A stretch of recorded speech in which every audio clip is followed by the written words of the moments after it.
প্রথমত আজকে আমাদের একটা কর্মসূচি থাকার দরুন সংখ্যালঘু বিভাগের জয় বাপু, জয় ভীম, জয় সংবিধান অভিযান আমাদের সোনামুড়া ডিস্ট্রিক্টে।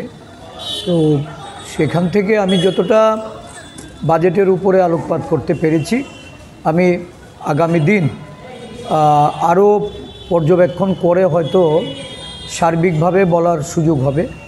আমি যেটুকু বুঝেছি যে 2025-26 সালে কেন্দ্রীয় বাজেটে ত্রিপুরার জন্য কোনো প্রাবধান নেই, কিছুই রাখা হয়নি। এমনকি উত্তর পূর্বাঞ্চলের জন্যও আসাম ছাড়া আর কোনো রাজ্যকেই গুরুত্ব আরোপ করা হয়নি। আসামে একটা ইউরিয়া প্ল্যান্ট বসানো হবে এই প্রস্তাব এসছে। আমাদের রাজ্যেও শিল্প গড়ার জন্য অনেক দিন থেকেই এটা বলা হচ্ছে। ডাবল ইঞ্জিন সরকার এই রাজ্যে শিল্প গড়ার কথা বলেই তারা সরকারে এসেছিল, কিন্তু দীর্ঘ 7 বছরে এই রাজ্যে গ্যাস ভিত্তিক শিল্প গড়তে কেন্দ্রীয় সরকারের কোনো উদ্যোগ বা এই রাজ্যের নির্বাচিত 3 জন প্রতিনিধি সাংসদ এখানে থাকলেও এই রাজ্যকে গুরুত্বারোপ করা হয়নি।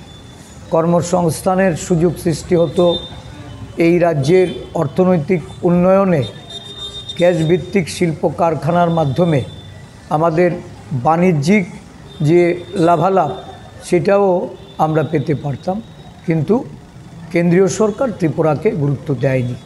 তো আমরা আরও বিশদভাবে বাজেট পর্যবেক্ষণ করে পরবর্তী সময়ে আমরা রিঅ্যাকশান দেব। আমরা যতটুকু বুঝেছি যে মধ্যবিত্তদের তাদের যে এই বেরোজগারি, দ্রব্যমূল্য বৃদ্ধি এবং সারা দেশব্যাপী এই যে জিডিপির ক্ষেত্রে বা টাকার মান নিম্নগামী, এই বিষয়গুলি সম্পর্কে কেন্দ্রীয় সরকার কোনো ধরনের তাদের বাজেটের কোনো রিফ্লেকশন আমরা দেখিনি। কিভাবে দেশের অর্থনৈতিক উন্নয়ন হবে সেটা নিয়েই আজকে আমাদেরকে একটা দুর্ভাবনার মধ্যে ফেলে দিয়েছে।